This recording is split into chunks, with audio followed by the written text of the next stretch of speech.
and so they do not know where the bodies are buried, and I got away scot-free.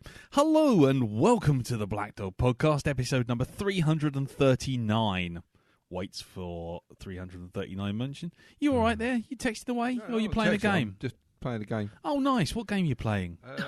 Dragon Lance or something. Dragon Lance? I think it's Dragon Lance. Or Dragon Lance. Is Confiscate it. Put it in your desk. Is it? Yeah. Dragon's Blade. Dragon's There you go. Blade. Dragon's Blade. Blade. Is it on your phone? It's on my phone. Is it? Yeah. Yeah. You got enough for sharing the rest of us? I'm phoning it in. Go on. Got enough for the rest of the I crew? needed to finish my turn. You need to finish your turn? Yeah, it's in the middle of a turn. You fucking interrupted my game. Oh, well, I don't want to interrupt your fucking turn. Jesus Christ. Well, hello. Welcome. You've gone deaf in one ear, I've haven't gone you? deaf in Yeah, one I've ear. gone deaf in one ear as hold well. on. There you go. Oh. Yeah. Oh. Oh, God. It's all... wobbly. There you go. Don't worry. No, Let's stop. It's not doing anything in this ear. I'm I'm going to start listening. I'm going to start The listening. actress, the bishop. Stop it. Jesus Christ. Anyway, hello and welcome to episode 339. I'll wait for everyone to put their apps down. Right, I'll close mine. Are we all done? I just finished this tea. Oh, that's a good idea. I think I might just do that. Yeah.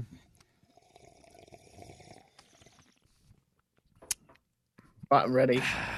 Did you just wave the tea bag at the cow or what, Dal? Yeah, I fucking did. What's it to you? So welcome to episode 339. I'm Lee. I'm Mr. Boombastic. Mr. Fantastic. They call me Mr. Shabba-lubba-lubba. Ooh. I'm coming in. Said Tom Baker.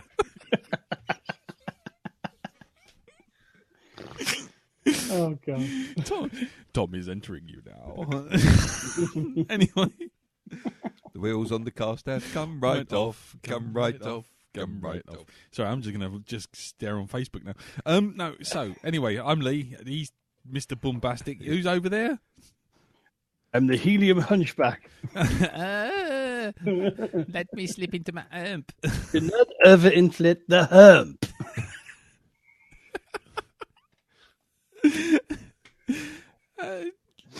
And I'm Elton. Ow.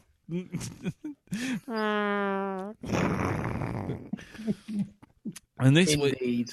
this week we're going to be we're going to see how everyone's week's been, and then we're going to review this week's film, which isn't hopefully a shit one for most people, which is the Pink Panther Strikes Back. But yes, first, now that everyone's put everything down and I've finished my tea, hint, hint, Philly, TT. Well, you're not doing anything. John, was it Jinwalla? Hot chicken tikka. Jelly. Clap, clap. Come fill my tea. I don't understand a word you're saying. Right, anyway, we're going to see how everyone's week's been. I don't know anymore. I don't know. So, yeah. You know what's really worse? The worst bit is that there's so many new listeners. Yep. After this week.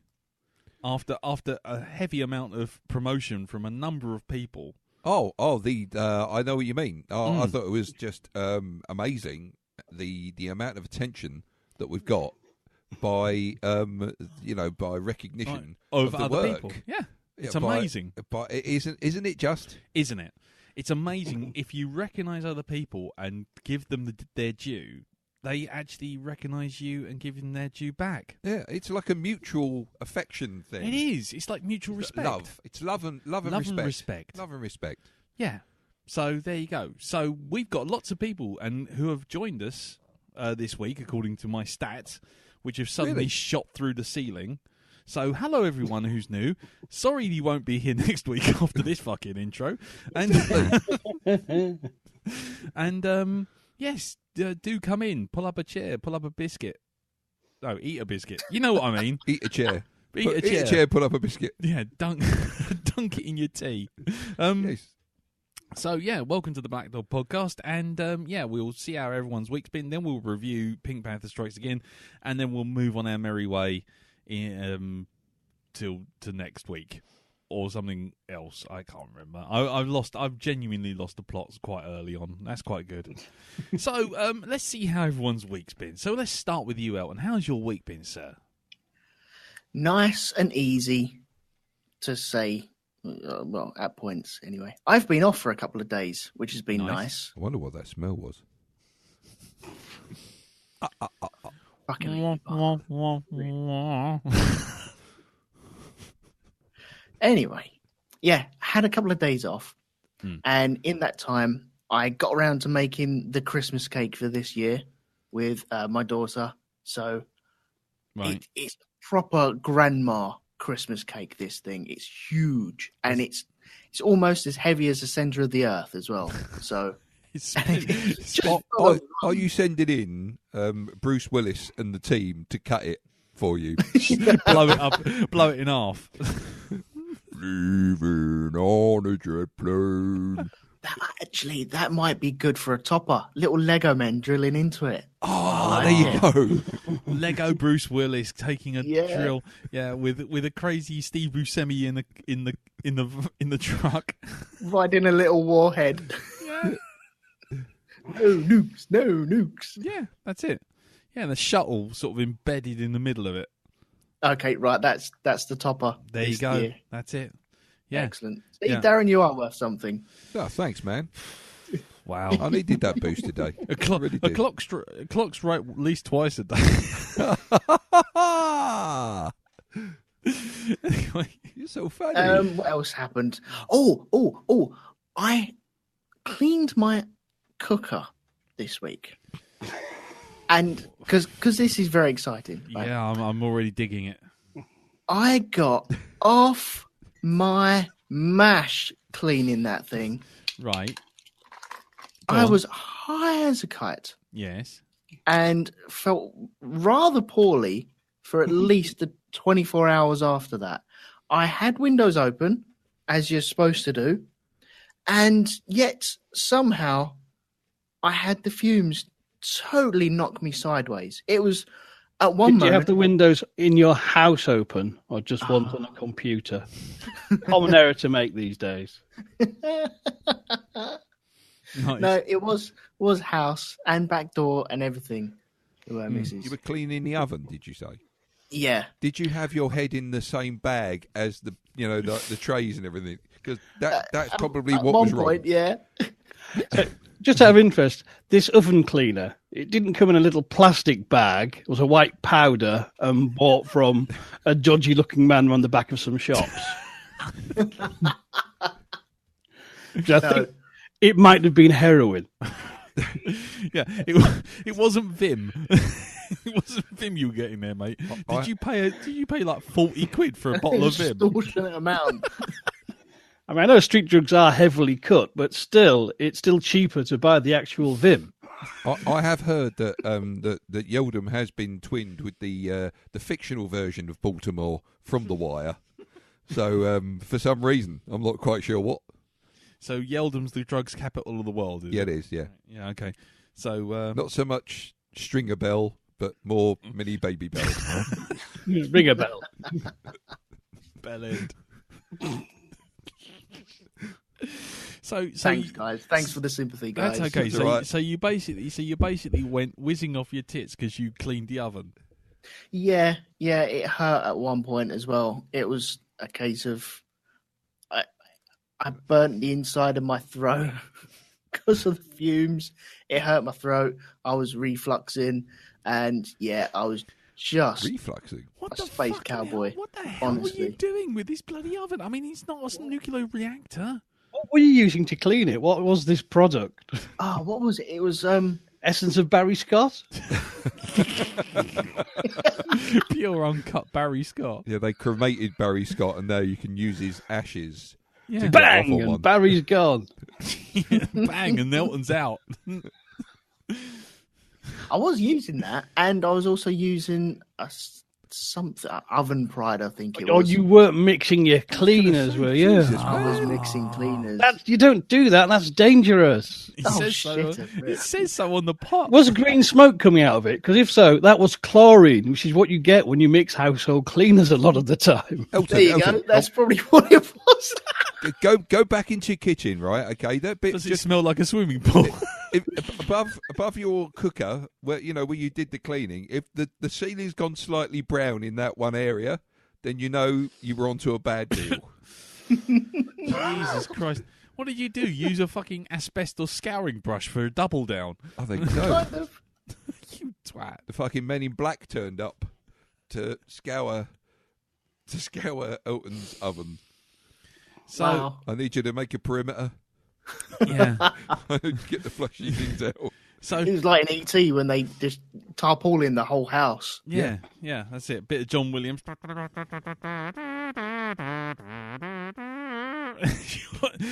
You're sitting there trying to clean the thing. So have you checked the front of your head? It isn't sort of like got a green stripe running up the middle of it. No, I'm good. But the oven is lovely and sparkly and clean. Yeah. So that's all that matters. Sorry, I've got to just clean the head. That's all that matters in this case. It's a lovely big shiny pool of molten metal now. Yeah, exactly. Everything's super clean, including your innards, as you get taken off to hospital with severe blistering of the areolae. Well, I won't be doing that next year then. No. Use one cleaning product. It's not fucking shampoo. You don't take conditioner and shampoo into the shower. You don't take Mr. Muscle and throw it in with some other household cleaner. Like Vim. Like Vim. And then wonder why there's a sort of smoke like you're in Grotbag's house. Whatever happened to Vim? We don't see Vim anymore. Or did it change into Sif? Heroin. Yeah, it's turned... Did you... Cheap whiz. Well, you learn something every day, so there we go. Yeah. Get thee to the A&E if you got reflux, mate. Seriously. No, it's all past now. I'm all good. Yeah. I'm like well tough and everything. Just eat chalk for a while and drink lots of milk. Just go outside, lick the floor. Did you notice that your eyes had gone sort of like 28 days later as well? No, it wasn't that bad. It wasn't that bad.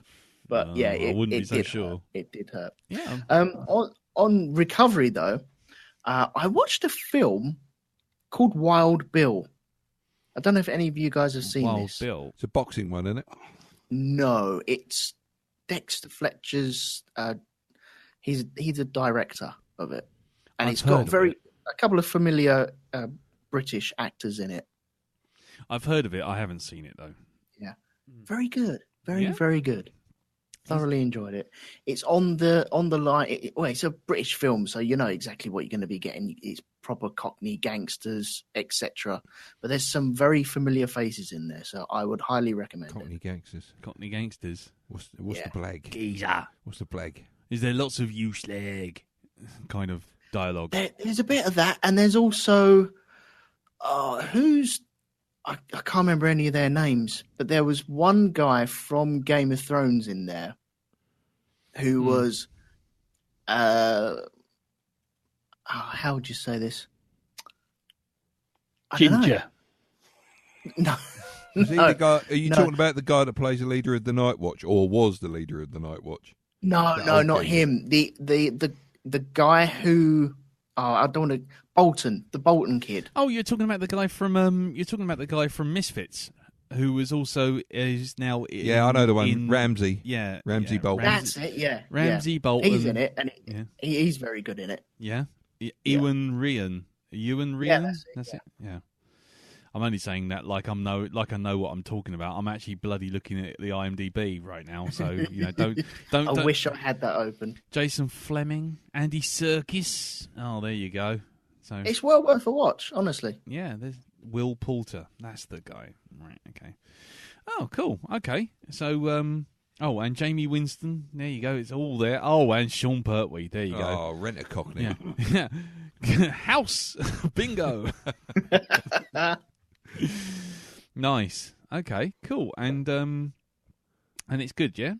Yeah, very, very good. I won't say anything about it because I'd just be giving it away straight away. Right. So, where did I you would see it? just highly recommend it. Anyway, where would one see this, if I may ask?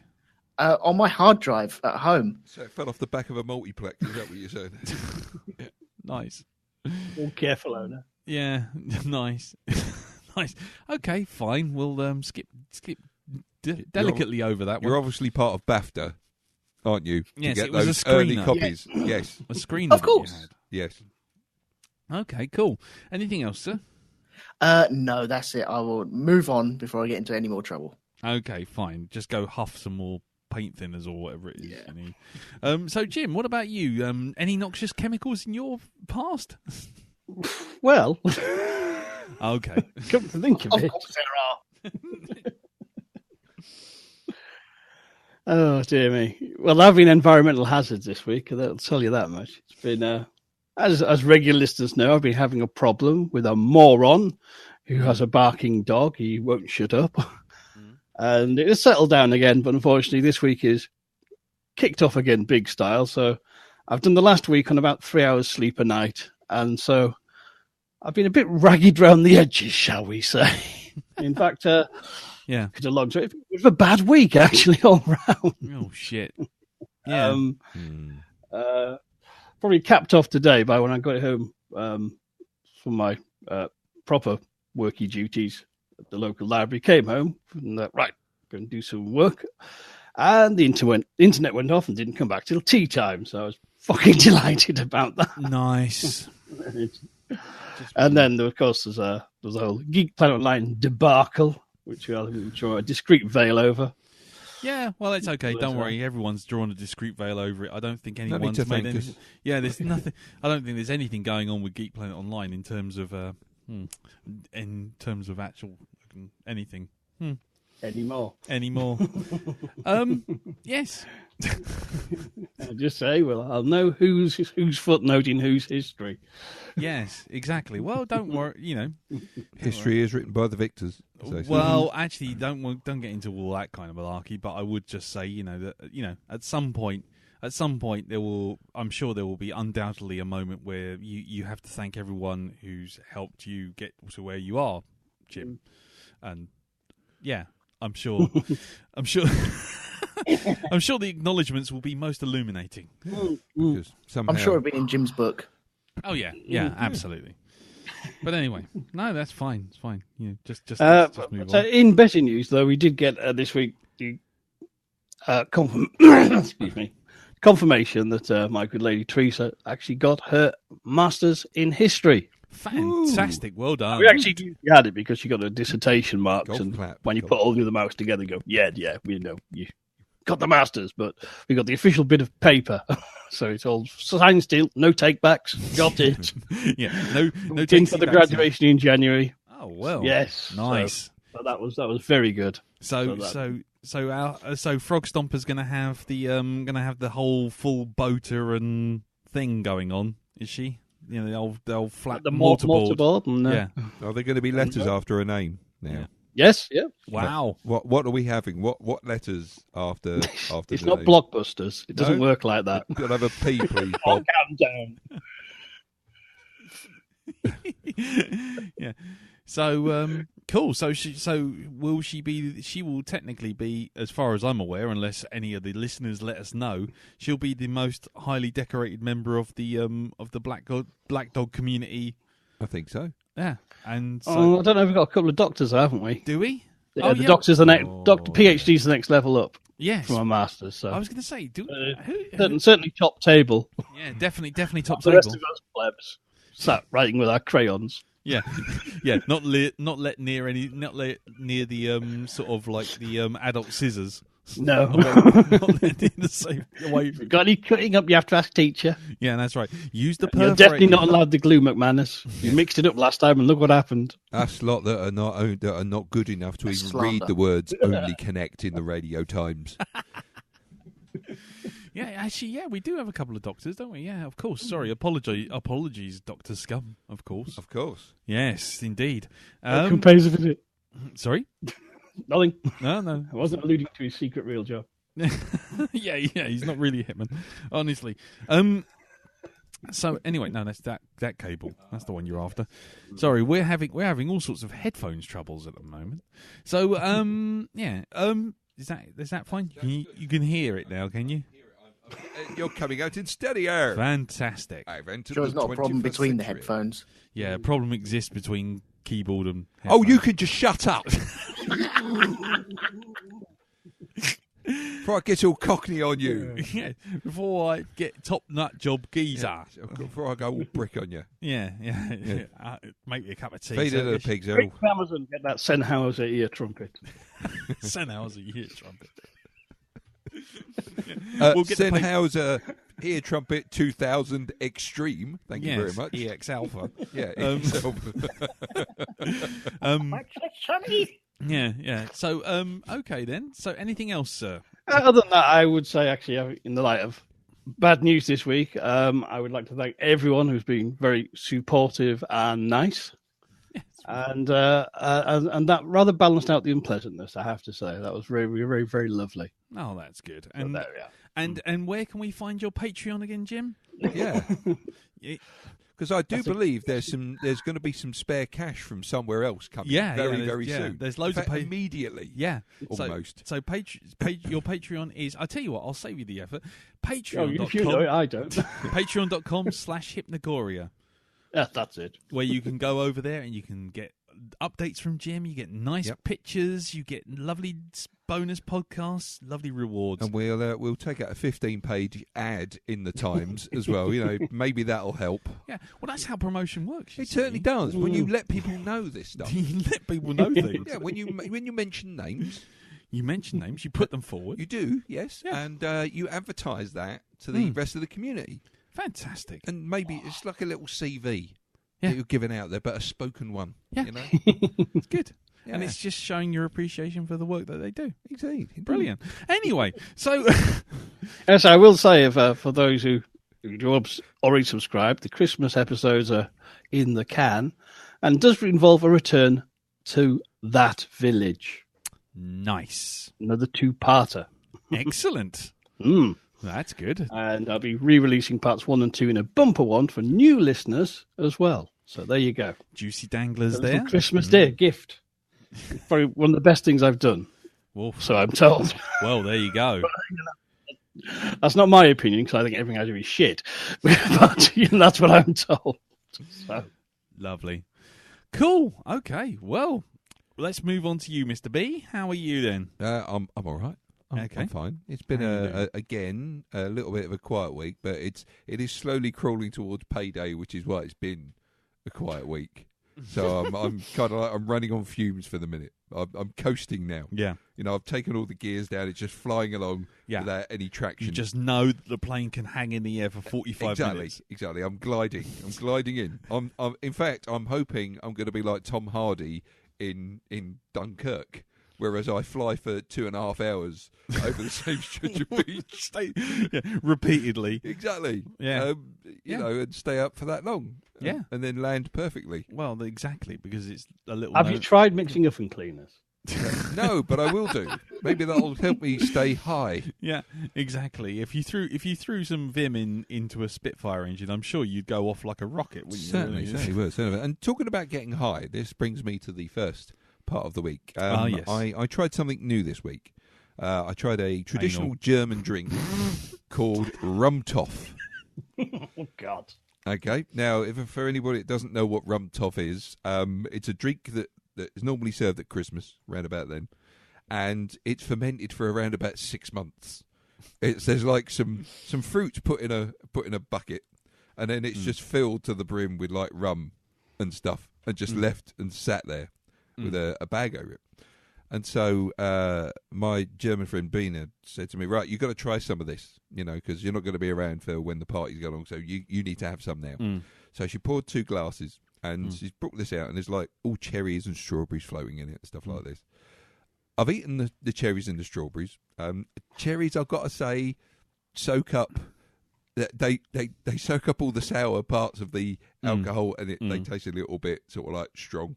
Strawberries, lovely in that drink, nice and smooth. And then I drank the actual the drink that was left. Okay, now I have to say, Elton, There's so much Yes. alcohol in this drink, you don't need any other oven cleaner than this stuff. It tastes lovely, but it's 50% proof. It must be, because that's what, fuck me, that's what happened when I drunk it, and it was like I was continually drinking after that. One small glass, and it felt like I was at a pub, just drinking pints of Fosters all night, because I just that, and I slowly got drunk without drinking anymore. I was going to say, usually you're flat on your back after 2 lager shandies. How do you manage this thing? I don't know. I knocked it down. It was a bit like my 18th birthday party, actually, where I discovered 17th birthday party, actually. Yeah, I know where I it. discovered Thunderbirds for the first time.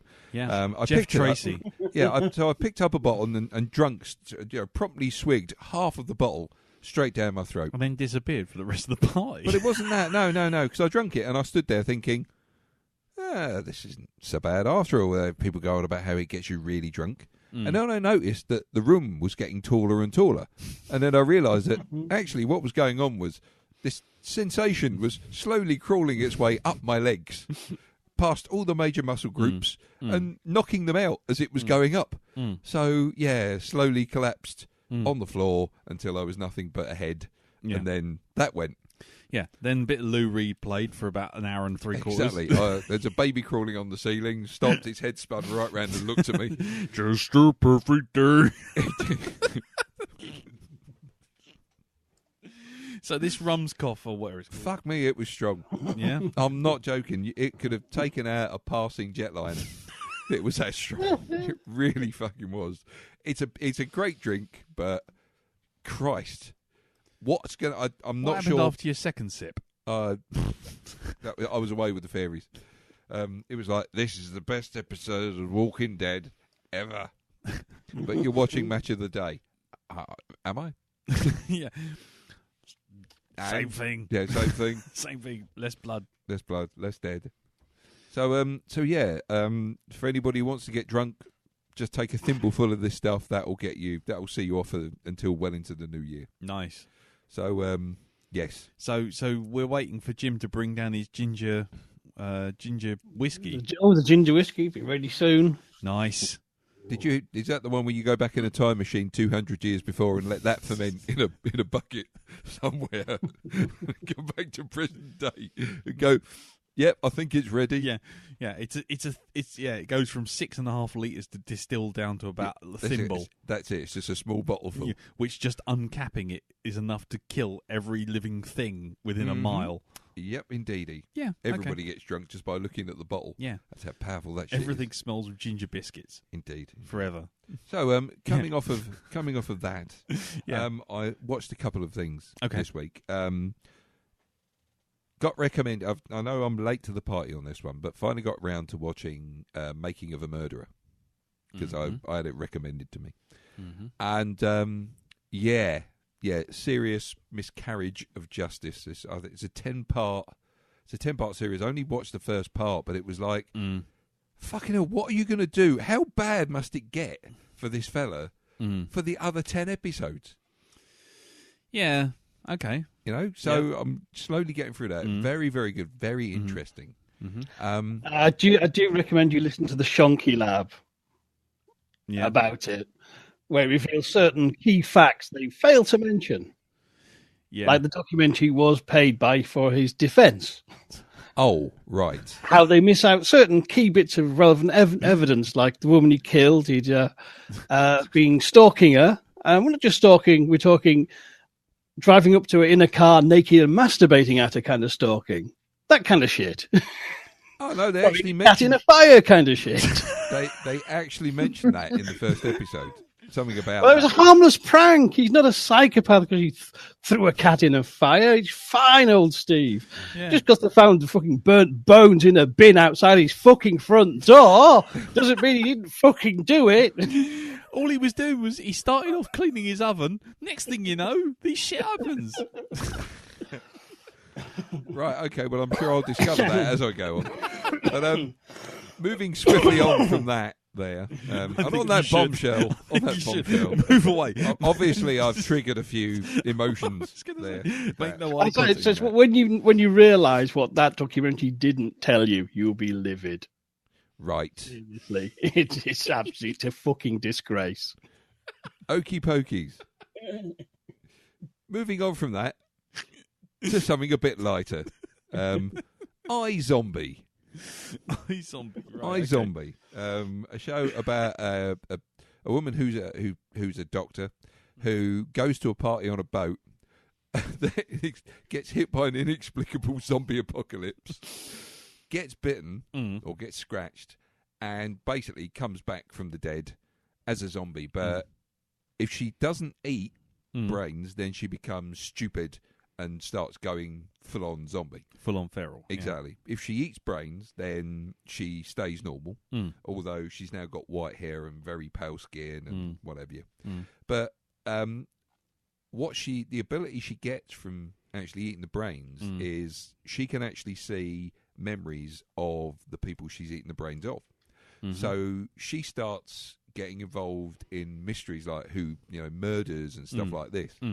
And very, very good show. Yeah? Very good show. I've watched a couple of episodes of that now. So there's 3 seasons of it on Netflix. Oh, right. At the moment. Cool. So I like it. I like the characters in it. Yeah. So and when she does go full zombie. When she goes, it's when she loses her temper. Then she just fucking see the eyes go and everything and whatever. But she does go mad on the people that actually deserve it. Right. So yeah, highly recommend it. Cool. Have a watch of that one. Nice. And I'm just trying to think, is there anything else Jurassic Shark. Okay. I'm just going to leave that 2 questions. right 2 there. questions. Yes. Question 1. Yes. Why? Second question. Why? I had my arm twisted into watching it. By whom? By whom? A certain young lady. Okay. Yeah. Return to my first question. Yes. You see, I kind of went, all right, let's watch it. And then she walked out of the room and left me watching it. She went, I'm just going to dig the gun. I'm like, but it's 10 o'clock at night. I don't care. I've got things to do. Okay. Cheers. Thanks a bunch. I mean, normally if I want you to leave the house, I'd just tell you to fuck off. Exactly. Putting Jurassic Shark on seems cruel and unusual. Oh man, it is just. I think this is going to be one of those films we possibly have if we're desperate for a shit cover goggles. Jurassic Shark. I think it's not even like Sharknado where they've deliberately made it bad. Right, this is like The Room, right? No, Tommy Wiseau, if you are listening, I don't care what the fuck you say. You thought this was a serious production, right? This is what this is like. Yeah, Jurassic Shark. It's bad. It's Yeah. almost Birdemic. really. Proportions. Wow, It's almost. Yeah, it's a little bit better. So are than you that. actually saying that we should put this on the docket? Maybe, but let's Are you just- saying this is the full Michael Jackson? In that it's bad, it's really, really bad. It is really, really bad. It is really, really bad. You want to stick forks in your eyes. Wow, that was like George Formby doing NWA. Fuck it, Jim, you're a poet. You're a poet It's and you bad. don't know it. It's bad. It's really, really bad. And now the news. Yes.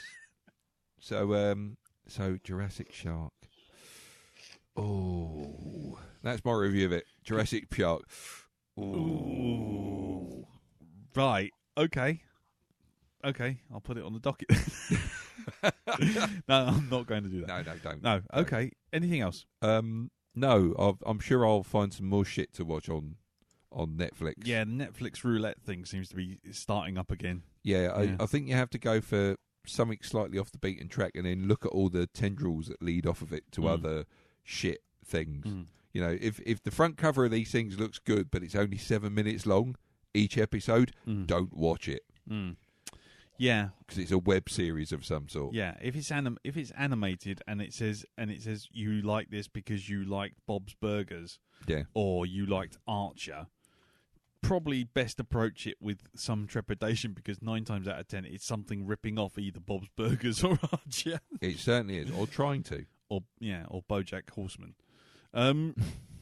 So okay, anything else? Nope, not that I can think of. Cool. Okay. My week has been endless frustration at work, which was really topped off today. I did a whole load of stuff for the Mayor of London. Yeah, about acoustic stuff, about the night time. They want to keep all the nightclubs running, but they want to keep them running longer and later. But they want to keep the world, the world quieter. They want to reduce noise pollution. So we had to do all these graphics, all these wonderful things. I went fucking right to the bat for this. Yeah. Big project. Well, Thursday, Friday, Saturday, Sunday, bang, bang, bang, bang, bang. Got to get done for Monday morning, because that's when the presentation was. Monday morning, the presentation's at 12.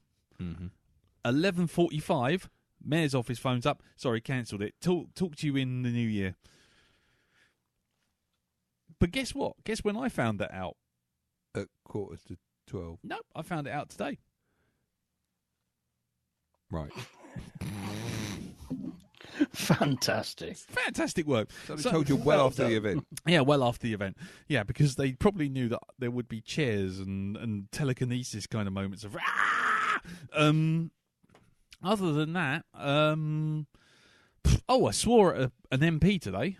I swore at, you're going to love this, for people who are listening, who are on Twitter, there is a lovely MP called George Freeman.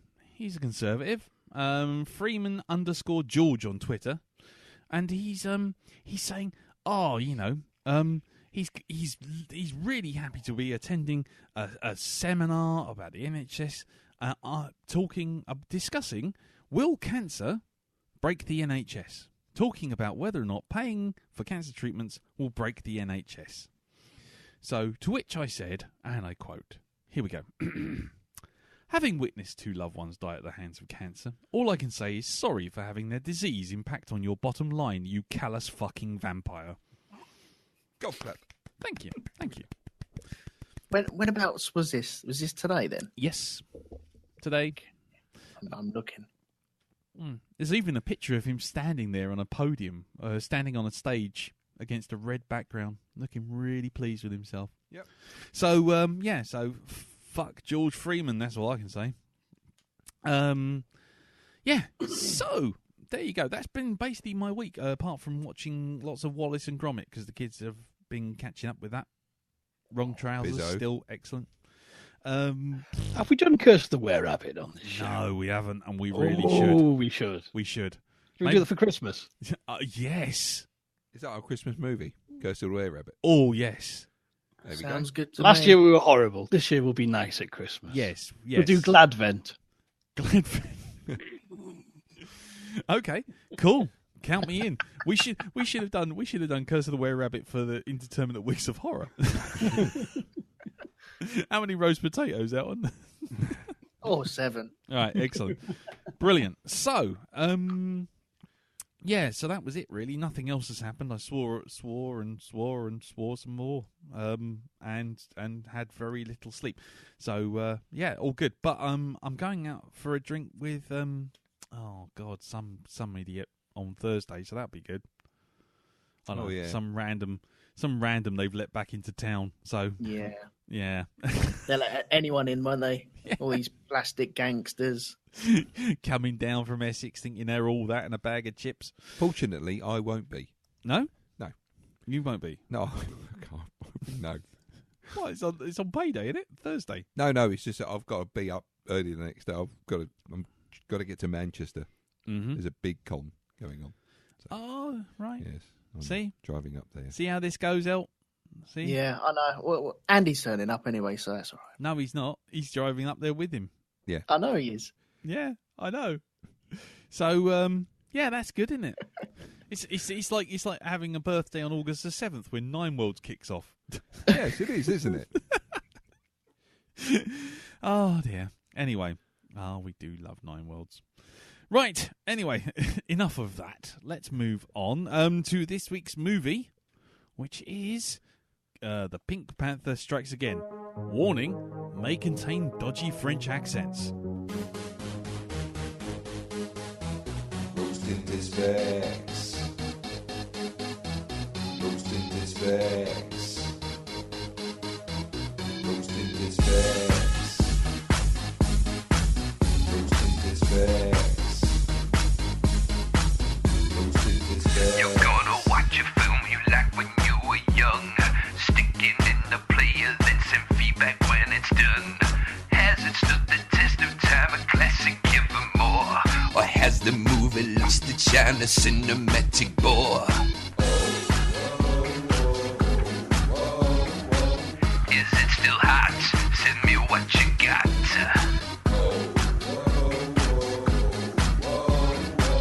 Is it still hot? Send me what you got. We'll read out your thoughts on this week's Rose Tinted Specs. We'll read out your thoughts on this week's Rose Tinted Specs. Rose tinted specs. Rose tinted specs. Rose tinted specs. Rose tinted specs. Oh my God, Colin Allen. Right, okay, so this week's movie, The Pink Panther Strikes Back. The Pink Panther Strike Back is the fifth film in the Pink Panther series and picks up from where The Return of the Pink Panther leaves off. Released in 1976, Strikes Again is the third entry to include the words Pink Panther in the title, though the story does not involve the Pink Panther diamond. This also contained unused footage from the film that was later included in the trial of the Pink Panther, which didn't feature Clouseau. Or didn't feature Peter Sellers. It was directed by Blake Edwards, screenplay by Frank Waldman and Blake Edwards, starring Peter Sellers, Herbert Lom, Leslie Ann Down, Burt Cook, and Leonard Rossiter. Music by Henry Mancini, and it was released on the 15th of December 1976. Nearly, what was it, 30, 40 years ago? Nearly 40 years ago to the day. 41 years ago, actually, to the day. And it had a budget of $6 million back in 1976, which makes it quite expensive. So, Darren, how much do you reckon it made? Oh, I don't know, 25 million. Okay, Jim? 30 million. Okay, Elton? 4 garden rakes. Okay, I'm trying to judge how that's going to play out. Right, fine. You're actually really close, Jim. $33 million it made. Ooh. There you go. The Pink Panther Strikes Again was rushed into production owing to the success of The Return of the Pink Panther. Blake Edwards has used one of the two scripts that he and Frank Waldman had written for the proposed Pink Panther TV series as the basis for the film, and he used the other one as a starting point for Strikes Again. As a result, it's the only Pink Panther movie which has a storyline, which is Dreyfus in the insane asylum, that explicitly follows on from the previous film. The movie was in production in December 1975 to September 1976, with filming taking place from February to June in that year. The strained relationship between Sellers and Blake Edwards had further deteriorated by this time of the production, and Sellers was mentally and physically in bad shape. And Edwards commented on the actor's mental state at the time, saying, "If you went to an asylum and you described the first inmate you saw, that's what Peter Sellers had become. He was certifiable at this point." The original cut of the film ran to 124 minutes, but it was trimmed down to 103 for a theatrical release. Some of the excised footage was later used in the trial of the Pink Panther. And Strikes Again was marketed with the tagline, "Why are the world's chief assassins after Inspector Clouseau? Why not? Everybody else is." Like its predecessor and subsequent sequel, the film was a box office success.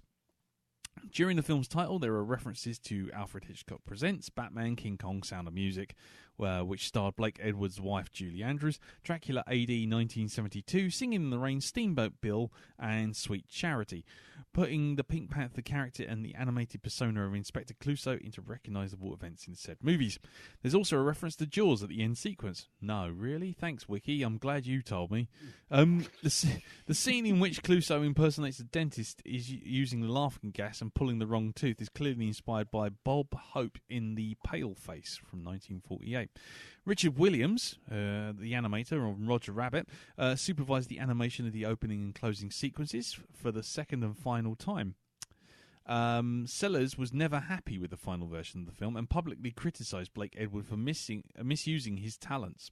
The strain of their relationship is noted in the Pink Panther's movie opening credits to Revenge of the Pink Panther, listing it as Sellers-Edwards Productions. Despite being apparently killed off in that film after committing major crimes, Dreyfuss returned for the Revenge of the Pink Panther once again as the chief inspector. French comic book writer René Goscinny of Asterix Goscinny? I can never pronounce it. Goscinny of Asterix fame was reportedly trying to sue Blake Edwards for plagiarism at the time of his death in 1977 after noticing strong similarities in the script titled La Maître du Monde, Master of the World, which he had sent Peter Sellers in 1975. Roger Ebert, in the reception, Roger Ebert of the Chicago Sun-Times gave the film 2.5 stars out of 4 and wrote, if I'm less than totally enthusiastic about Pink Panther Strikes Again, maybe it's because it's been over this ground with Clouseau many times before, stating that the time would have come when inspiration gives way to habit, and I think the Pink Panther series is just about at that point. Which is not to say that the film isn't funny. It has its moments, as good as anything Sellers and Edwards have ever done before, but it's the time for them to move on. They worked together once in the funniest movie either one of them have ever done, which was The Party, and now it's time to try something new. Vincent Carnby of the New York Times also wrote that the characters of Clouseau and Dreyfuss were made for each other, and further stated, I'm not sure why Mr. Sellers and Mr. Lom are such a hilarious team, though that may be because each is a fine comic actor with special talents for portraying all sorts of all-consuming epic self-absorption. Oh, that sounds familiar. That makes slapstick farce and initially acceptable instead of alarming. Carnaby also enjoyed Clouseau's French accent and wrote, both Mr. Sellers and Mr. Edwards delight in the old gags, and part of the joy of Pink Panther Strikes Again is watching the way they spin out what is essentially a single routine. The film won the Writers Guild of America Award for Best Comedy in 1977, and the song Come to Me, written by Henry Mancini and Don Black, received an Academy Award nomination for Best Song at the 49th Academy Awards. The film was also nominated for the Golden Globe in 1977 for Best Motion Picture, and Sellers was nominated for Best Actor in a Musical or Comedy. That is the whole wiki. There you go. Done, dusted, and whatever. Now, I know for a fact that Elton has not seen this. So, sir, would you like to go first and tell us what you thought of the Pink Panther Strikes Again? Okay, so we're starting with me then, are we? Sad but true, sir. I'm afraid not seeing it. And let's be honest, this is the third film in a row that you haven't seen. So this is definitely now an unofficial Educating Elton season. Fair play. Fair play. So over to you, sir. So what do you think? Well, I hope we can all be friends after this. Oh, dear. Okay, yeah, go on. Because I didn't enjoy this one little bit. Okay, fair enough. And I think it might be down to the slapstick, along with many other things as well. But go on. I like slapstick in certain aspects. It just didn't make me laugh at all. Didn't make me laugh. There was. Am I supposed to be rolling around on the floor, guffawing everywhere at this? Are you guys doing that? Well, I mean, from not to jump ahead with my feedback, but the problem is I've got too much nostalgia invested in it. Okay, that's cool. So that's good. So for me, because with me, I haven't got any nostalgia with this. No, which is why I kind of go to you first, because I think yours is going to be the purest view of it. But I found it, I suppose, I hate to say dated, I think it's just me. It's not you. It's me. It's fine. You can not like the thing, mate. You know, don't worry. We've come to that conclusion. Okay, right. I didn't like it, and there are, I think, a couple of reasons behind this. I had a friend years ago, right, and he loved the dog biting scene. Yes. And he told me about the dog biting scene, and I still hadn't seen it, and I never got around to watching it until this week. And yet, the way that he told that story was really fucking funny. Really funny, the way that he played it out. And he'd do it all the time, and it was still hilarious whenever we did it, whether it would be sober, drunk, in a car, walking down the road, whatever it was, it'd still be funny. I think it's more Does your doing dog it with the bad? Yeah. It was really good. Yeah, we'd be doing it in the car driving down the road. It would be brilliant. And I'd be batting it around. I'd start it, or he'd start it, and whatever. You know, we all found it funny. And yet seeing it was so disappointing. So disappointing. I don't know what I had in my head about this, because it's clearly just two people and a dog, and the dog bites a person. I think and I'm not trying to make apologies for it, because one thing that's been very clear throughout all of the Black Dog is that humour is very, very subjective. Yes, indeed. Yes. Totally. So there's no wrong answers on this one.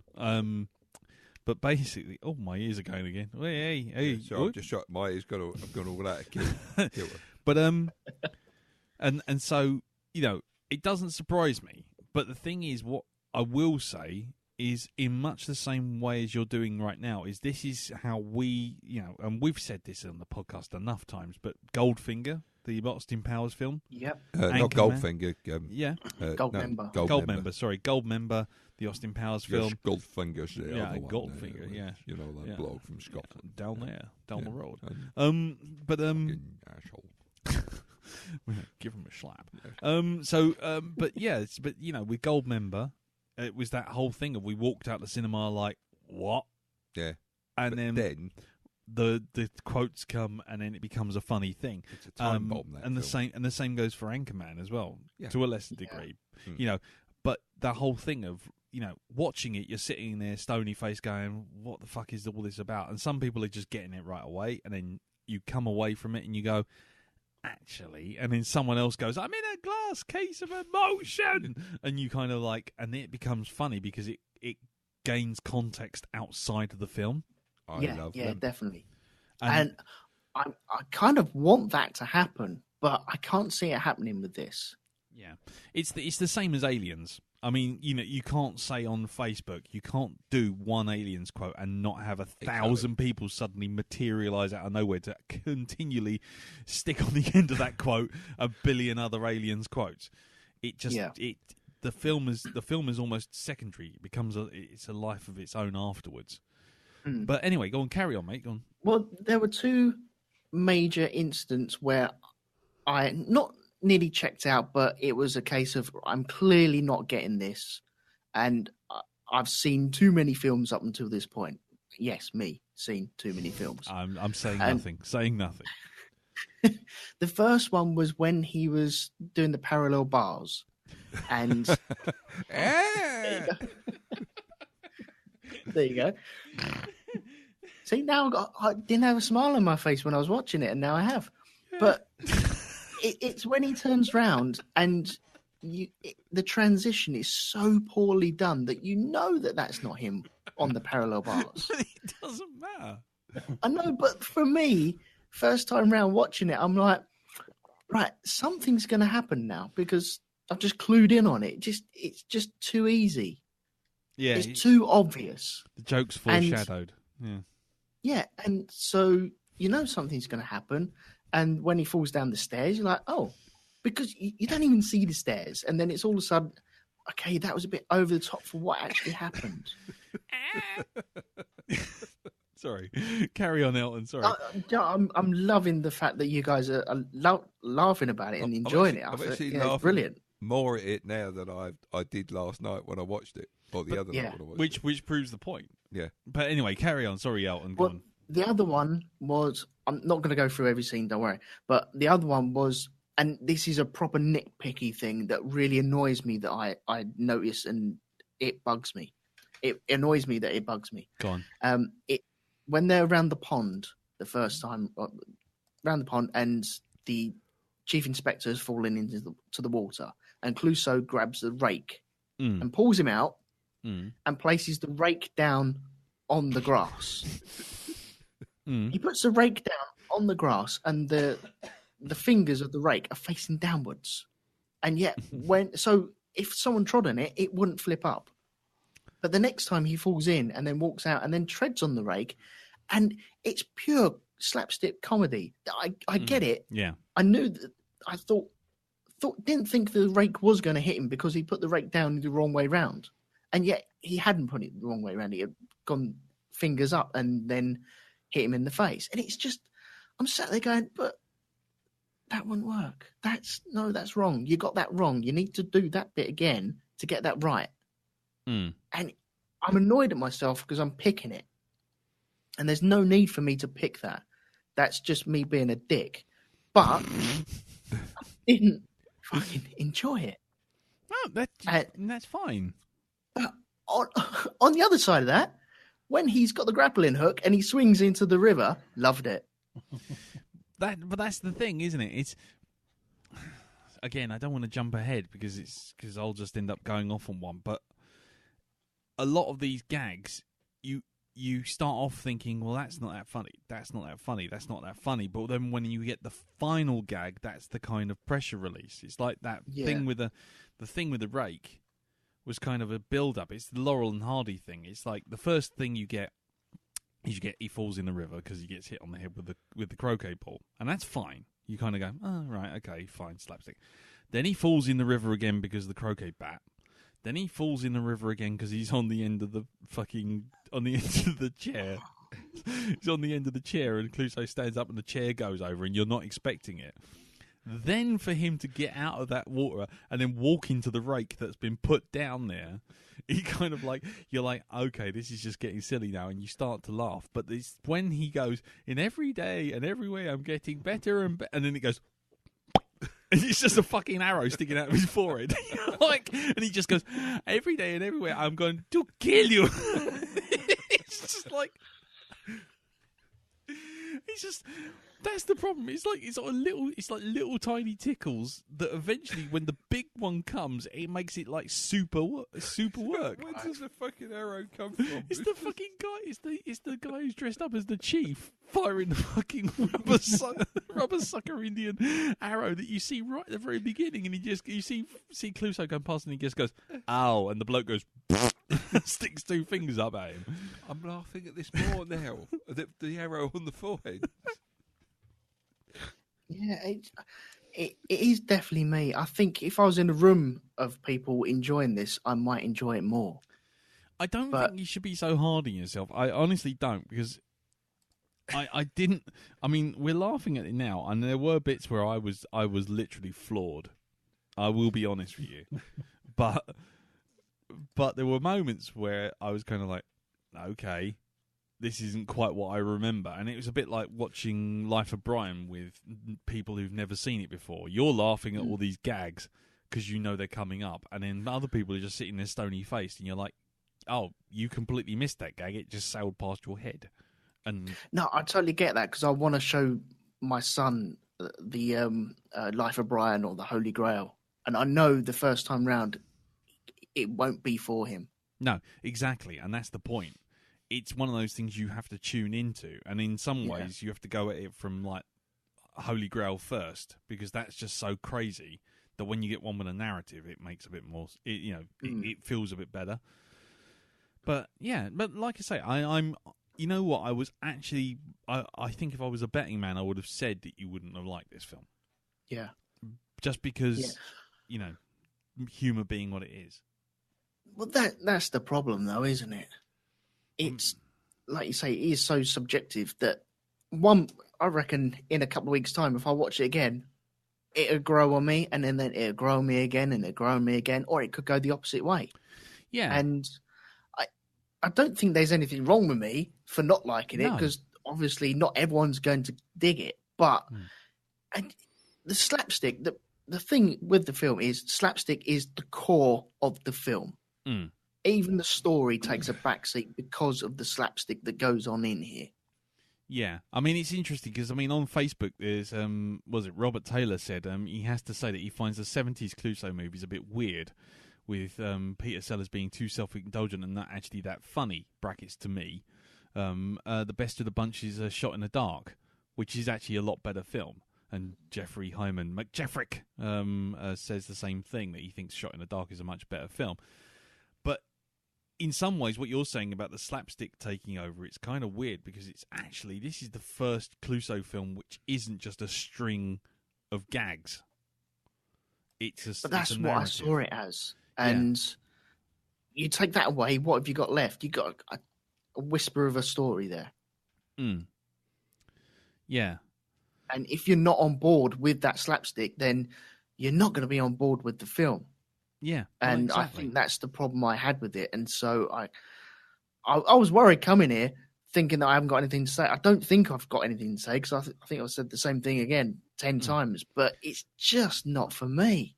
No, and that's perfectly fine. I mean, like I say, I mean, if, it is one of those things. Slapstick has to kind of hit the thing that you find funny. If it's just someone falling over all the time, that's not always going to be funny. That's going to be like kids' TV show, And there was plenty of that kind of thing happening. I think it's just how far you're willing to go with that to get to the final slapstick moment of each sequence, because it's all done in sequence.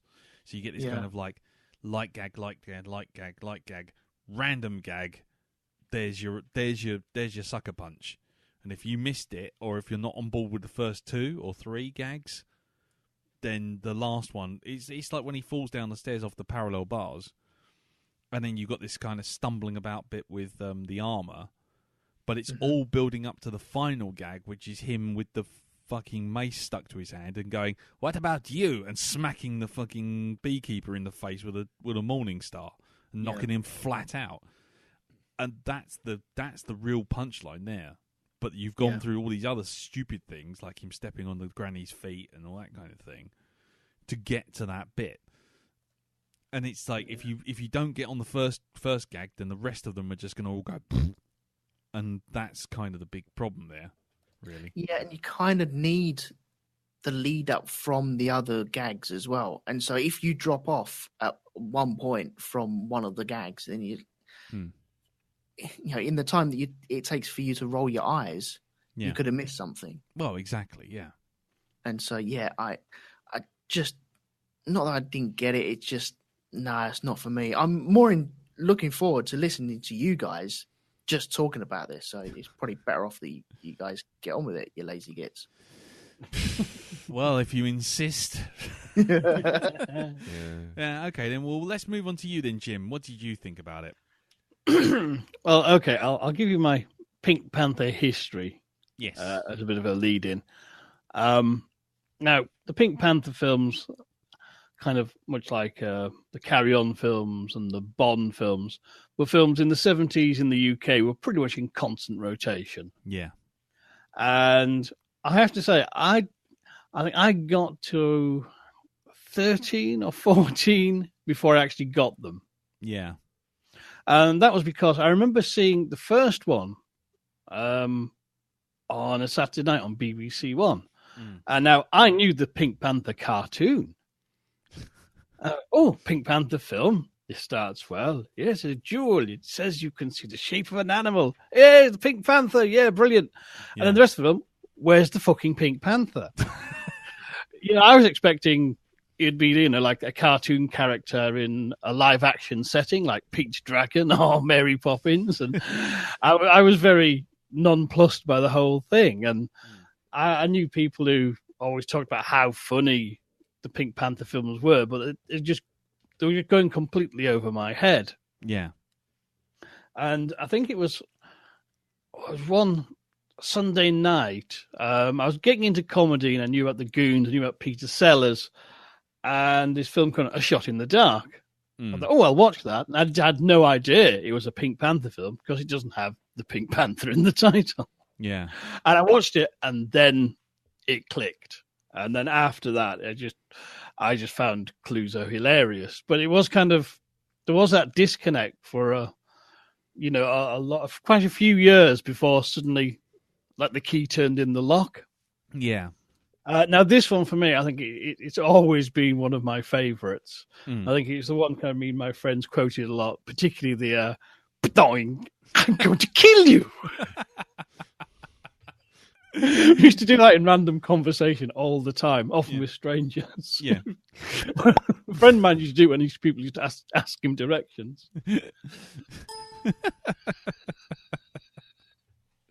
Try it; it's good fun. I'm going to kill you.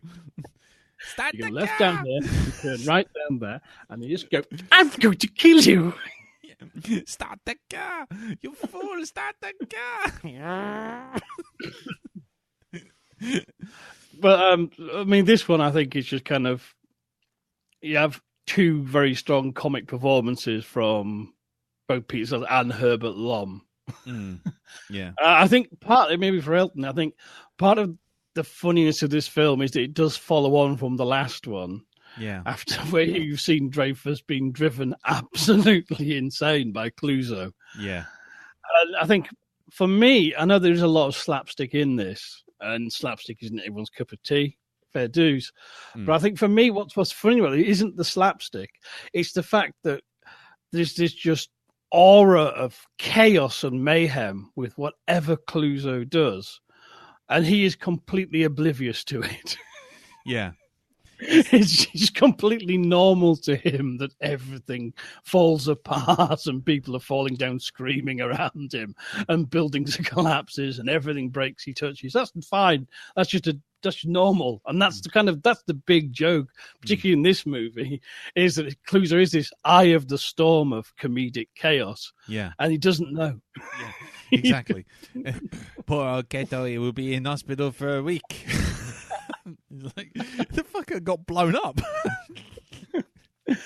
I mean, added delight in this is you have Leonard Rossiter, the British chief of police, sitting on with the buckshot in his bum. Yeah, he's like, do I tell him he's an idiot? The man's an idiot. Then he sits down in the chair. The case is solved. Solved. The old walk into the cupboard ploy. Yeah, I do like a good ploy. Oh, God. Carry on, Jim. Sorry. There's the whole thing as well. I mean, another, like, for cult TV fans, Deep Roy as an assassin. Yes. Brilliant. Yeah. But, I mean, this just felt, this time putting it on, I was pretty much laughing from the word go for the first time you see Dreyfus in his twitch. Yeah. And I just know that arrow's coming. But I did notice in this kind of like how ripped off and strip mined this film has been. It's like the Dreyfus scene with the riverbank we've discussed with the rakes. I mean, that lifted wholesale for Sideshow Bob. Oh, God, yeah, where he walks into each one. But, you know, I mean, for me, there's just so much just classic comedy sequences. I mean, I love the whole extended montage of the world's hitmen trying to killing each other so they all get the honor of killing him, yeah. Which I think is actually a very sort of sharp point, actually, about kind of the world is in peril by a maniac with one of the best doomsday weapons ever to appear on screen. Yeah. And yet, can the world come together to eliminate him? Nope. It's one-upmanship because they want to get pally with the supervillain with the super weapon. Yeah, and ironically, there's a president who's more interested in the football scores than actually the end of the world. That was particularly piquant, shall we say, in the current time. Yeah, it did feel somewhat prescient. I have to say, Yeah, somewhat ahead of the curve there. Excellent. So you had a good time overall with it, yeah? I did. I mean, I know there is that thing of you know what's coming, and it just starts to get funnier when you know what the jokes are. But I mean, I think to me that's the sign of good comedy, though. The sign of a bad comedy is that the jokes only work once. Yeah. The sign of a good comedy is you're just noticing things in Sellers's performance of just little like expressions he makes, the subtle stuff aside from the broad stuff. Yeah. And that's good fun. And the amount of kind of little movie homages there is in there. Like Herbert Lom famously, or probably not very famously actually, he played Phantom of the Opera for Hammer, I believe, if I'm right. I think it's Hammer. And that's why they have him playing that organ and in the cloak. And because I just thought it was a Phantom of the Opera thing. I didn't get the double reference of him being. He's played the Phantom, so that was. Oh, I mean, for a while he almost became kind of one of those horror film actors at one stage. Herbert Lom, right? But he partly managed to break the stereotype by, say, appearing in the likes of the Pink Panther films. Yeah, and he was in Lady Killers as well, wasn't he? Yeah. So there's lots of little touches like that in it as well. I mean, one thing that I sort of a penny drop moment is the slow-mo movements. The sequences when the Kato fight, when they slow the sound down as well. I mean, I remember sort of seeing that on some film program for kids talking about comedy, and I got the impression this was some kind of Blake Edwards being some sort of arty comic director. Watching now, you realise he's this is just taking the piss out of all the Bruce Lee films and the Chop Socky movies that were overdoing the slow mo. Yeah, and it plays quite well today because slow-mo again is being overdone. Yeah, exactly. It's almost bullet time, isn't it? Yeah, but once you put on slow the sound down as well, that's comic genius. Because it makes you realize how ridiculous it is, and you go, "This would be better fast, wouldn't it?" Yeah. Especially, it's just that the bit that really gets me with those slow-mo moments is the bit when Herbert Lom's falling, and it's like, kid or not, nah, and they just keep cutting between them. It's like, and it just, as he hits the ground, he goes, and he goes,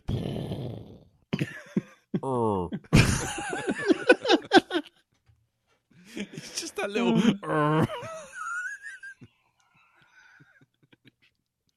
oh, brilliant. This big cloud of dust just goes up.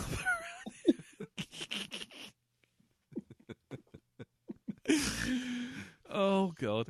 Anyway, so yeah, it's well. Anyway, anything else to add? I'll probably have more flashbacks, but okay, cool. I'll move on to Darren. And Darren, what do you think of it then?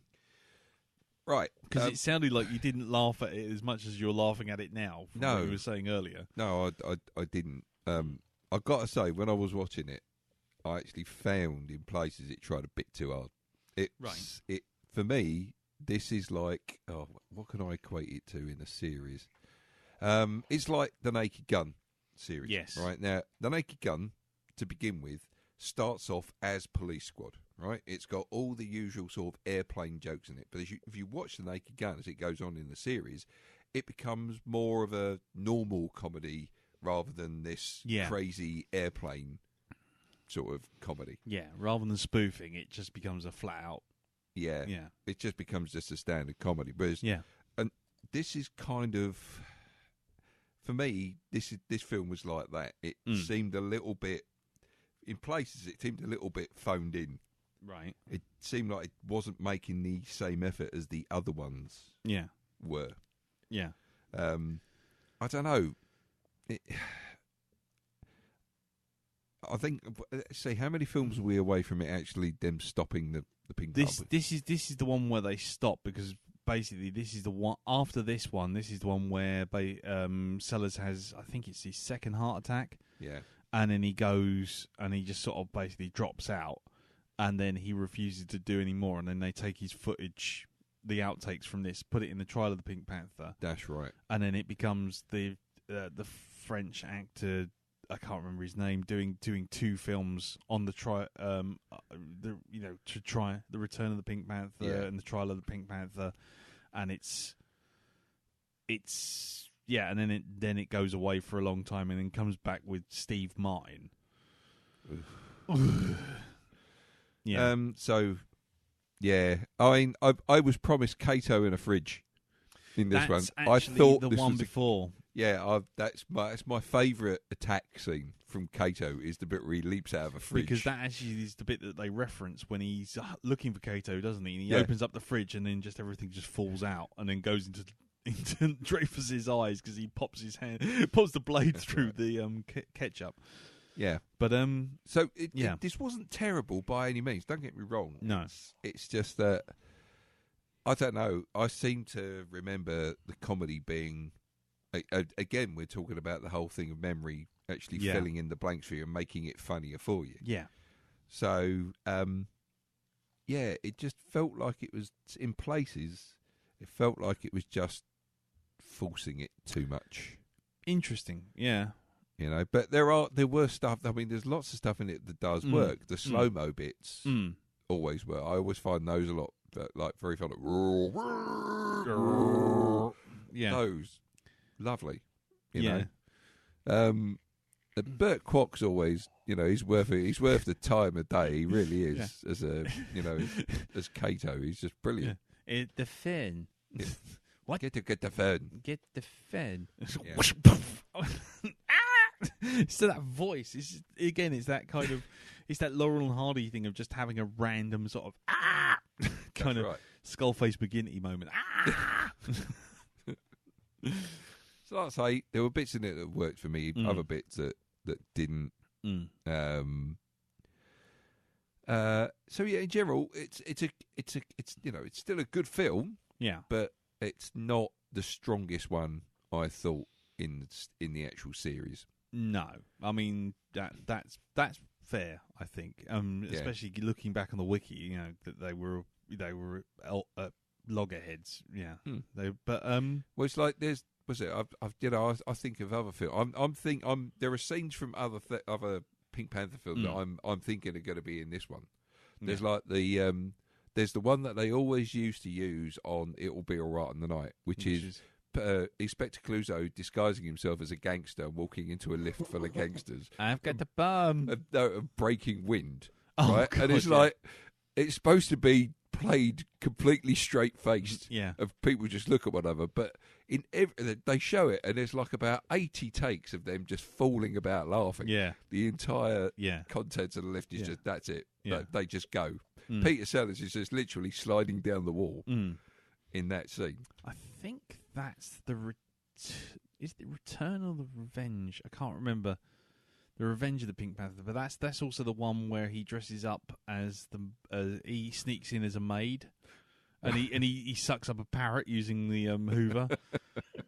Blast the parrot just goes poof, and that's also the one where he goes into the hotel, and in the hotel lobby a bloke just walks up to him and goes, "Can I have your coat?" And he goes, "Oh yes, certainly." And he goes, "Can I have your hat?" And then he goes, "Yeah." "Can I have your gloves?" He goes, "Yeah." And the bloke just fucks off out and just gets in the car and just goes, and then you never see him again for the whole fucking film. He just disappears. Yeah. Beautiful. Anyway, sorry, carry it. And that's also the one where Herbert Lom shoots his nose off using a fag lighter. Yes, that's right. Blows his nose off. "Shut up, you idiot, and come and help me find my nose." Yeah. So yeah, for me, I say still a good film, and it still had some bloody funny bits in it. Yeah. But yeah, I don't think it was the strongest of the bunch. Yeah. Okay, fair enough. When was the last time you saw this, just out of interest? Oh, I can't remember now. That's fair enough. Well, there are scenes that do stand out. That fortunately I do remember from this one, and it's the bit at the end when they go through the wall in the bed. Oh, the love scene. The love scene. That, Kato, no! No, you fool! Not now! Right. Come to me as they come out the window.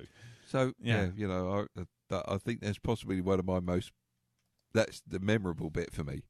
Is that the bit where they go through the wall and then out, into the lake outside? The final scene. The final scene. Nice. Yes. I mean, okay, fair enough. Oh, and the bit with the parallel bars. That. Oh yeah, it's just that. It's just the down the stairs from the other side. It's just like.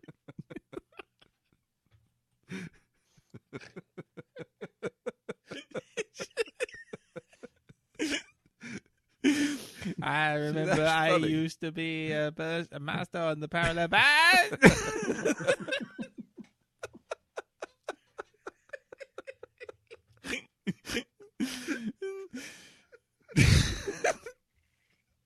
Just disappears down the fucking stairs.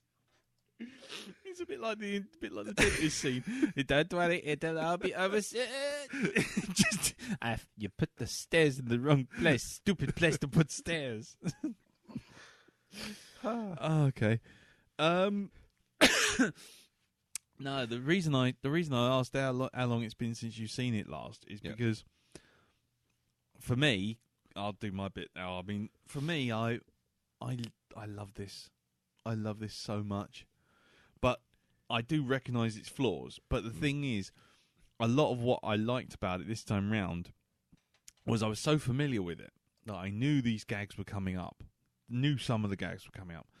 But there was one or two, like the sucker arrow into a Herbert Lom's head, and the final in the slow mo, and the sequence with the sequence with the portcullis, the drawbridge. Yeah.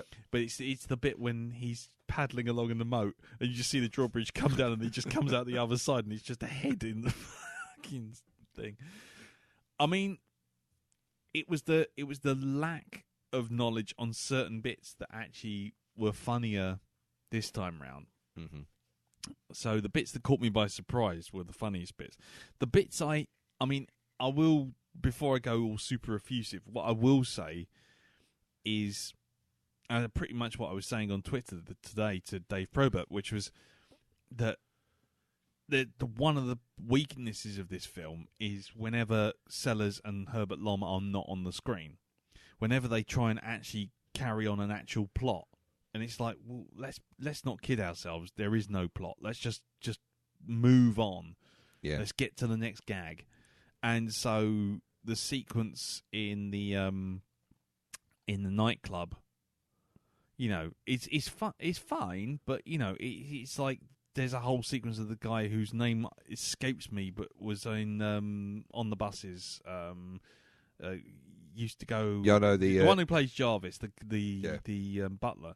And who then turns out to be a drag queen. It turns out to be a drag queen, which, you know, in these days, you know, I think, you know, there's certain bits of humour where you kind of go, yeah, well, it's definitely different in the 70s, wasn't it? You know, because of the way they act around everything. But the thing with that whole sequence where she is doing this kind of song and dance routine, it felt like a sort of cabaret act in the middle of the film, and you kind of sitting there going, yeah, okay, we got this, let's just get on. And the gag is keep looking back at Clouseau being embarrassed, and it's like, it's not that funny. Let's just well, he's not even embarrassed. He's trying to figure out, he's like, I recognise this person. Why do they seem so familiar? And he's giving it that sort of squint of trying to figure out who he's looking at. But even so, it's kind of a dead zone. And that whole thing of trying to put a plot in sort of almost threatens to derail it, because what the old films are effectively a bunch of slapstick bits that just happen to remember that they've got to find a diamond and catch David Niven at the end. So those bits are probably the weakest bits for me.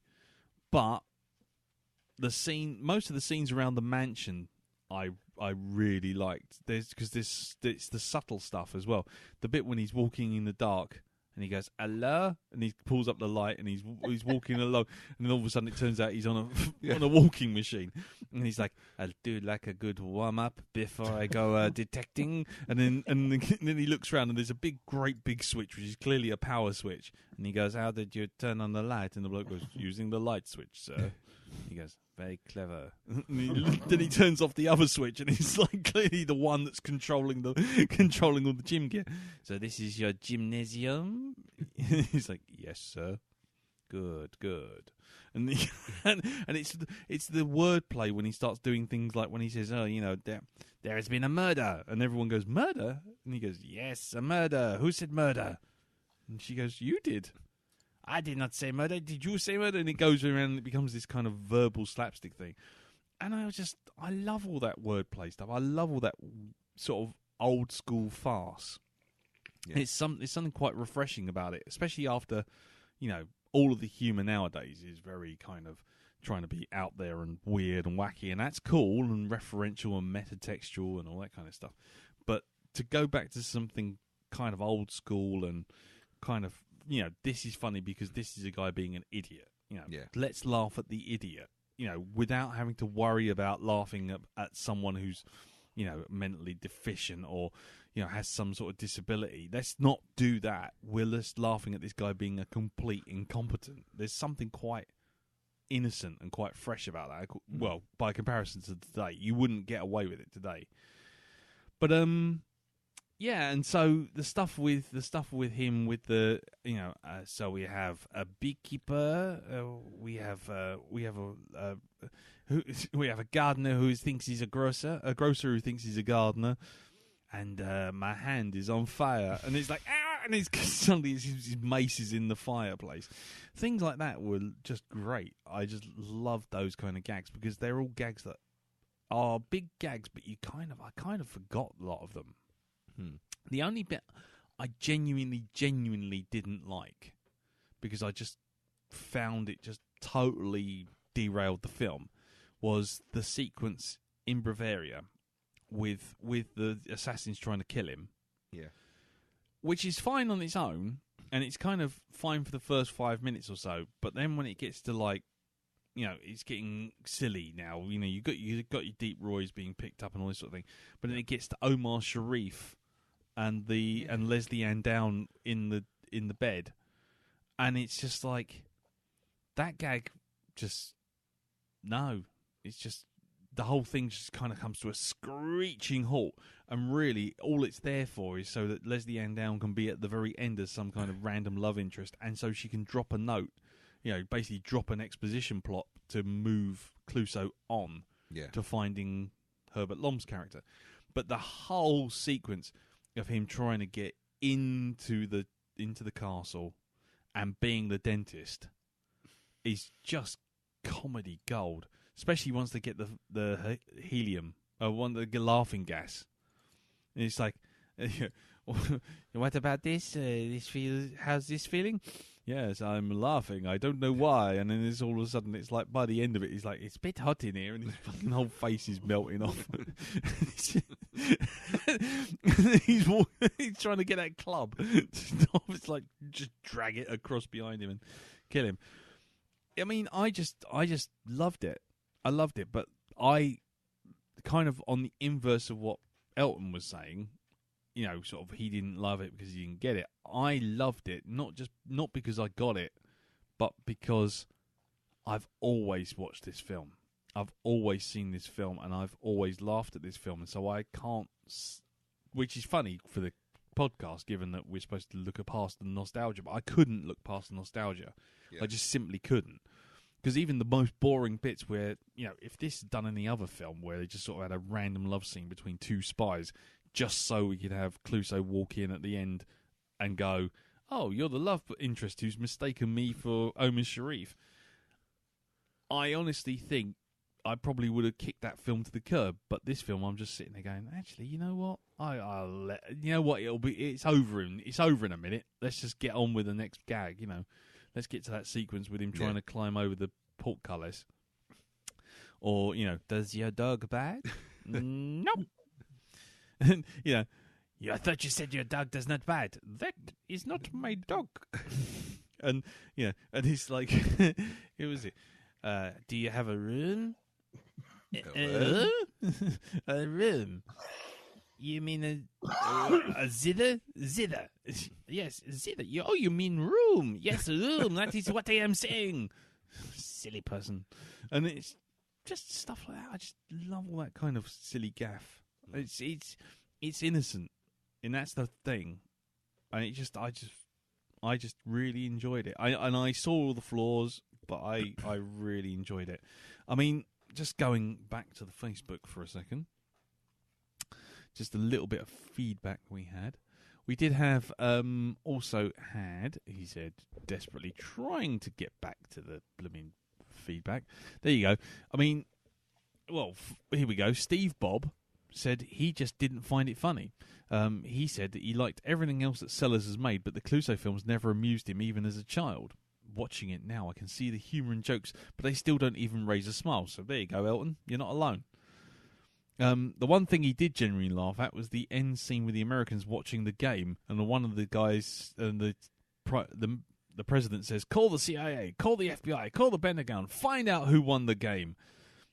I think it's the way that comedy is delivered, he says. The above gag was delivered straight like a Leslie Nielsen in Airplane. All Clouseau stuff is delivered with ham acting and played for laughs, a bit like watching Les Dennis or Russ Abbott sketches. Yeah. That's a bit harsh, but yeah, I'll take it. For what it was still worth a rewatch. I hope others had more fun than me. It looks like I picked the wrong week to quit drinking. See, that's the thing. It's films like Airplane and films like The Naked Gun and things like Spaced and things like Community and all these other things now have taken comedy in a completely different direction. In that kind of, there is no straightforward, here's a joke, here's the punchline, here's another joke, here's another punchline. It's all reference gags that all reference everything else and kind of fold in on itself. And I think we've been conditioned to sort of see all that other stuff as just quaint. It's developing the comedy, though, isn't it? Yeah. You need a starting point to develop from. Mm. And I'm not saying this is a starting point, but it helps to be here to move on from it, doesn't it? Yeah, exactly. And again, like I say, I'm not going to sit here and, say that anyone who didn't like it is wrong, because, like I say, I completely acknowledge my nostalgia is through the roof on this film.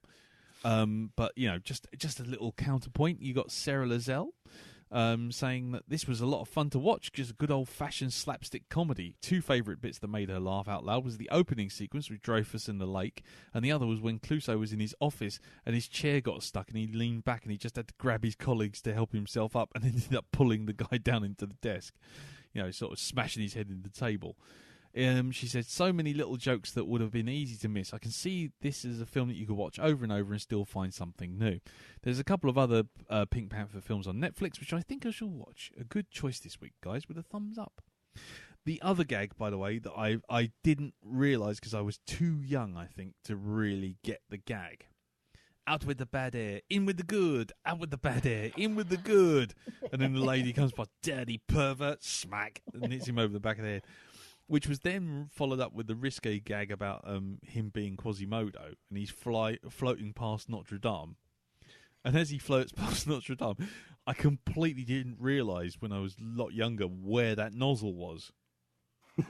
He pulls out the nozzle and he opens it, and I literally spat my tea everywhere when he opens that nozzle, and you literally see a jet of steam come straight out of this little tiny willy nozzle thing that he's holding between his legs, and he goes, ah, and he opens the thing and goes, ah, and he just disappears into the sea. And in the next scene, you see him sitting there with a towel around him. He goes, luckily there was enough air in my that I had a flotation device.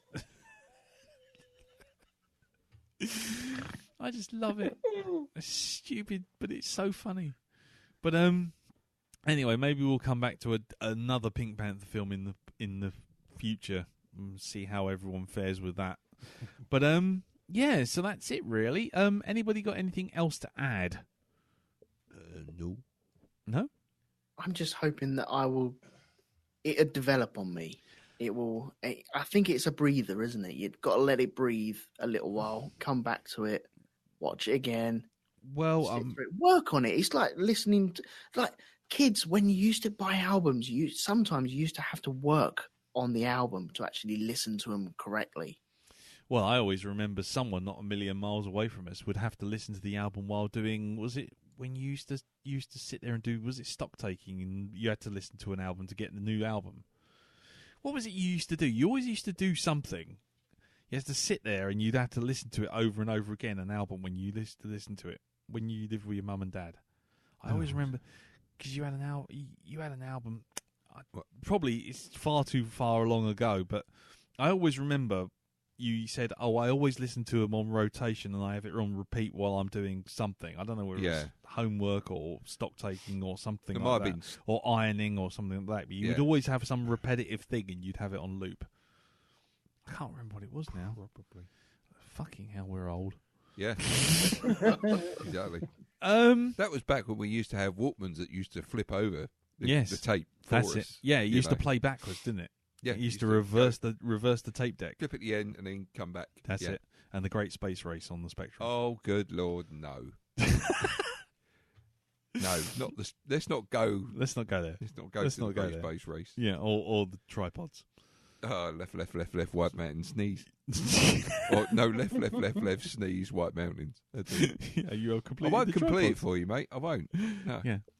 Yeah, nice, thanks. That's all right. Still burns that. Yeah, I bet it does. Anyway, right, okay, well then, I guess we will wrap it up there. Well, before we go, let's go round to our hosts and see what other things we have to promote. Jim, give us. Well, you can hear me on my own podcast, Hypnagoria, where this week I'm doing a complete history of the League of Gentlemen. Oh, very fine it is too, and that's Hypnagoria, yeah. Yes. Yeah, I'm sure we can remember Coming that. soon to Libsyn. Yes, nice. Sooner than expected to Libsyn. Well, don't worry, it's good. It's worth it. So yeah, okay, fine. And your Patreon again? It's Patreon/Hypnagoria. There you go. Brilliant. There you go. So chuck shekels that way. And what about you, Elton? Well, you can catch me on the Band of Brothers podcast, which myself and Andy have now completed. So the complete series from Saving Private Ryan up until episode 10 are now available on iTunes and Rogue 2 Media and all the normal places that you can pick up podcasts. And do you have a Patreon as well, Elton? I do. Patreon.com/Rogue 2 Media. There you go. See, I like promoting good Patreons. Oh, promotion. Good, solid promotion. Promotion of friends and Promotion stuff. of friends and people who you support and support you. That's Spreading the word. Exactly. I think that's what they used to call it. Yes.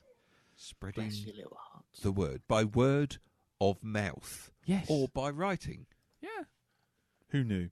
Right. It takes 2 seconds. Yeah, exactly. And while we're at it, do go and check out other podcast Patreons and Patreons of the fine arts who deserve your support, such as Jen Williams. Oh, yes, Jen. yeah, I'm Patreon follower of hers. Yes. Yeah, look her up on Patreon. She does the Copper Promise books, the Copper Cat trilogy, and she's also doing the Ninth Reign and the Bitter Twins books. And you sign up for them, and you get writings and scribblings and drawings and extra bits. It's all good. And of course, Danny Davies.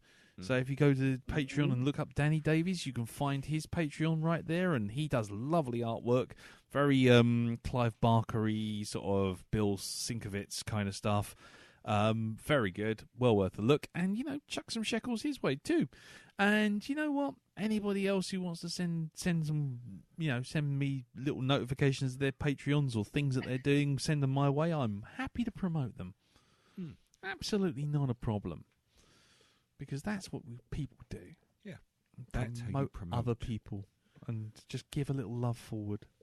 Anyway, and also... Right, and if you want to, if you want to as well, if you have 5 minutes, please pop along to iTunes, give Black Dog a little review, 5 stars. That'd be great. Thank you very much. I got a sneaking suspicion we may have gained an extra 1 star. I don't know where that's come from, though. Oh, really? You think? Yeah, I wouldn't like to say, but Anyway, and the other thing is, old friends of the cast, and also one of my old co-hosts on Space Doctor, now defunct, Peter Organ and Anne-Marie. They've moved the broadcast over to Libsyn, so you can go and join them. Broadcast.libsyn.com for all your Star Trek Next Generation, DS9 and Discovery needs. They've also got a YouTube channel that's just fired up because I've just done the intro and outro for them. Yeah, it's very nice. I actually learned how to do a transporter effect really quickly. Nice. So do go check them out as well. And you can find them over on iTunes and Libsyn. Broadcast.libsyn.com. Right, okay. Well, that's enough of that. And just leaves me to tell you what we're doing next week. So, next week, the film we're going to be doing. Well, I think we're still on an Educating Elton tip at this point. And we're also on whatever we can find on fucking Netflix. What, Jurassic Shark? Jurassic Shark. Yeah, no, we're doing Jurassic Shark. No, we're not doing Jurassic Shark. What we are doing is, after all the awfulness of the year and the awfulness of films that we've covered over the course of the last 12 months, and just general rubbish that's been going on, I've been trying this next few films. I'm trying to sort of claw it back from the brink. And now that we've got the Christmas movie as Curse of the Were-Rabbit, even better. There you go. How can you go wrong with that? That's a Christmas movie and a half. So next week we're going to have another film which I really enjoyed. I'm not sure if anybody else has actually seen it yet. It is Russell Crowe and Ryan Gosling in the Shane Black written and directed film The Nice Guys. I'm looking forward to seeing this. So I presume you haven't seen it? Not at all, no. But if it's Shane Black, then, I love Shane Black stuff. Yeah. He's absolutely brilliant, especially the interplay between the characters which makes those films for me. Yeah. Well, yeah, this was the first film that I kind of looked at Ryan Gosling and thought, actually, you're not just that guy who doesn't do anything and just mumblecaws everywhere. Yep. So I quite like it. I really, actually, what am I joking about? I loved it. So, Jim, have you seen this film? I've not, no. Oh, But I'm looking forward to checking it out. I think there's cool, three of us that are right Elton, across the board. have you seen it? Never even heard of it. Never even heard of it. Okay, well, there you go. It's a crime thriller. Mm-hmm. A detective one, not gangsters, so don't worry. And it's set in the 70s. Noir? Nope. Well, it's noir in terms of its storyline, but it's not noir in terms of the way it looks. It's all very. Don't worry. It's not noir in terms of like L.A. Confidential and that stuff. It's more just a detective story, and it's a fun one. It is fun. It is funny, and it's got good character interplay, as you would expect from a Shane Black film. So, there you go. So that is next week's film, The Nice Guys, which I think, by the fact that 3 of us out of the 4 haven't seen it, it's going to be a mystery monocle. I think so. So, so we shall be back next week for The Nice Guys. You can check it out on Netflix. I think it's available on Amazon Prime as well. And leave any feedback you like for that particular film on the Facebook group. I will set up a thread for it. The Facebook group is, of course, facebook.com/groups/The Black Dog Podcast. It is a closed group, so if you do apply and throw your name in the hat, don't be surprised if it takes a couple of hours to get through, because it has to be me letting people through, because Facebook being what it is, everyone gets spammed. The other thing is, check me out on the podcast out on the Twitter, which is at Black Dog Podcast, and check me out on Instagram, which is at Cartoon Beardy. So there you go. Instagram Cartoon Beardy. That's all the promotion that's fit to print. Thank you very much for listening. Thank you, Jim. Thank you, Darren. Thank you, Elton. No problem. Word. Mm-hmm. And Elton, stop sniffing the Vim. I'll try to. All right, see if we can, because otherwise we'll have to have an intervention, mate. Intervention. Intervention. There you go. Episode title quick. done. That was quick. Like rapier wit. That was. It was. Right. Okay. Well, until next time, then we see you for The Nice Guys. We'll see you all soon. Take care. Tatty bye. Bye bye. Bye bye. Ta-da.